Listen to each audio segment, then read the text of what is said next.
Hello everyone and welcome back to the channel. This is my first video in 2022 and I will take you through 50 books which I'm aiming to read this year. Since my childhood I've loved reading so much, and it was one of my favourite hobbies, to the point where during my A-levels it would be one of my escapes to read a book and not study. But unfortunately, as a junior doctor, finding time and energy to read non-work books is very challenging, and often the time that I can take a book and start reading is before bed, and it becomes very difficult to finish any more than 2 pages before I start nodding off. So I thought, as a new challenge for myself this year, I'll set myself a target of 50 books to finish, based on the stuff I've looked at before from other people's suggestions and lists and suggestions on Amazon. That makes it about a book every week, leaving myself a slack of 2 weeks. And I'm really excited because even though I've set myself a big target, I still have lots of other books and other titles that I still want to read. So what I will do is I'll take you through the 50 books. If you want to encourage me and support me on my journey, you can subscribe to the channel and hit the like button. That way you'll get future videos with book reviews on the books I'm reading. Right, so I've categorized the books that I'm reading so that they can easily be classified, and I can easily pick depending on what category I want to read on. So there is books for the artistic self, so stuff about creativity and pursuing your creativity. There are books for people who are interested in entrepreneurship and the business side of things and how to pursue your business ideas. There's also books on general life lessons and useful stuff and wisdom and teaching.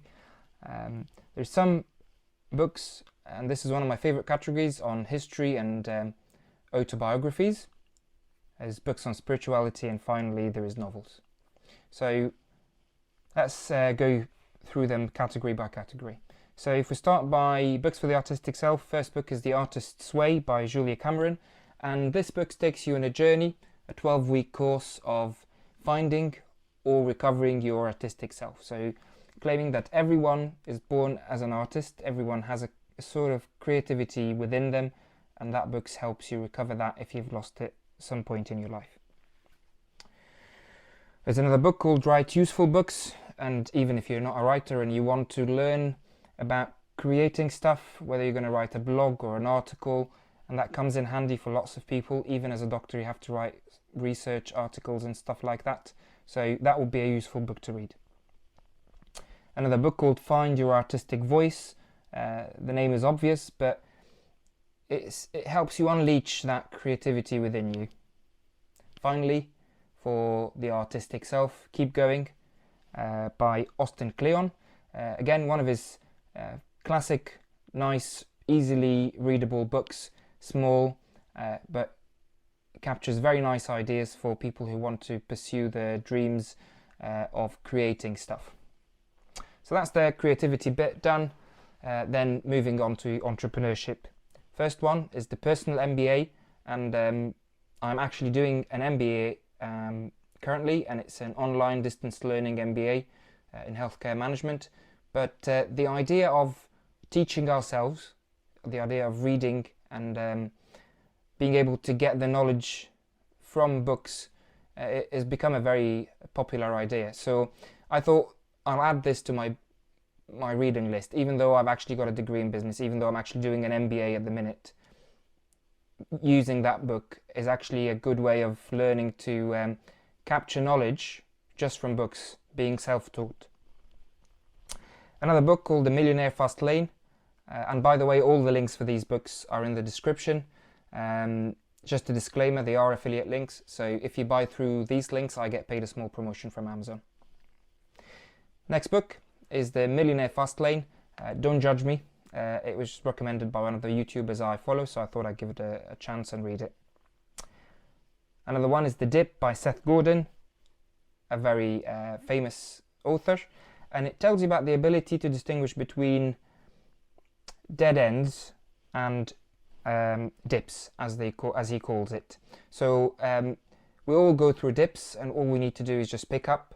But there are dead ends, so the smart entrepreneur will be able to identify the dead end and then move on, pursue something else. There's a nice book that caught my eye called The Pragmatic Programmer, obviously useful for programmers, but also useful for people who want to learn a little bit about programming, coding, that sort of things for their business or even for their life purposes. Another one called Turn the Ship Around, based on American Navy captain who was the captain of a submarine. Gives you leadership lessons from his own life and from his own career. Never Split the Difference. I'm sure you will have seen the cover of this book on multiple YouTube channels and Instagram accounts. This is an FBA negotiator who gives you his real life experience on how to negotiate, whether you're going to use that in your job or in life. It can always come in useful. Making a Difference by Sully as in Sully in the film, played by Tom Hanks, and it's nice leadership lessons from the real Sully. There's a nice book that was suggested by Ali Abdaal called The E-Myth Revisited, and about how small businesses can succeed and why some don't. Another one, Start With Why, and it tells you why leaders need to focus on the why question, not the what or the how. Why we're doing things. And a couple of nice books that I remember reading about in a different book. One is called No Filter, and it tells you the inside story of how Instagram became Instagram that it is nowadays and how it succeeded. Another one is called No Rules, Rules, and it's about the rise of Netflix and how Netflix has become so successful, how it reinvented itself from the rental business to streaming. That was probably the longest, the entrepreneurship side or category of the books. Next is Life Lessons. The one I'm reading now actually is the first one on this category, is 1 Year to an Organized Life. So it splits the year into months and weeks, and it gives you tasks around the house and otherwise to help you organize your life. Another one called Humankind, which teaches you to assume that other people have good intentions and other people have good potential. And that is quite helpful, and I find that quite helpful for me personally. Another book called The Organized Mind, and I really liked the cover of this book, and I think it's nice to be able to find a way to organize our thoughts, especially in this age of information overload. Classic one, Meditations by Marcus Aurelius, and yes, that's Marcus Aurelius from Gladiator, the Roman emperor, and apparently it's a good book, so I put it on my list. Then there is a book called Grit, and it tells you how some people think that luck or talent is behind their success, but actually it's different. It's not luck or talent, it's hard work, it's perseverance. That's what gets people to where they need to be. The Daily Stoic, 366 meditations, a meditation every day, if you like, based on Stoic wisdom. Again, I saw that on YouTube, so I thought I'd check it. Next is Letters from a Stoic, based on letters from Seneca, the famous Seneca. Then I moved and digressed a little bit from wisdom, but still within life lessons. A couple of books on home organizations. So there's one called Beautifully Organized and another one called Simply Spaced. And they tell you how to get rid of clutter in the house. And even though it's kind of not really life wisdom, but it's life lessons, as it kind of adds to your flow and it helps you think and produce more if you've got an organized life and an organized home, study, whatever. Next is Blink. Actually is a few books by the same author, Malcolm Gladwell. Blink is one of them. It tells you how significant things happen in our minds in a blink and what sort of thinking goes behind that. Another one is Outliers. and it touches back on the idea of, yes, there are people that are talented, but hard work is what's needed. Next is What the Dog Saw, again Malcolm Gladwell, and these are small stories that gives you life lessons and leadership lessons.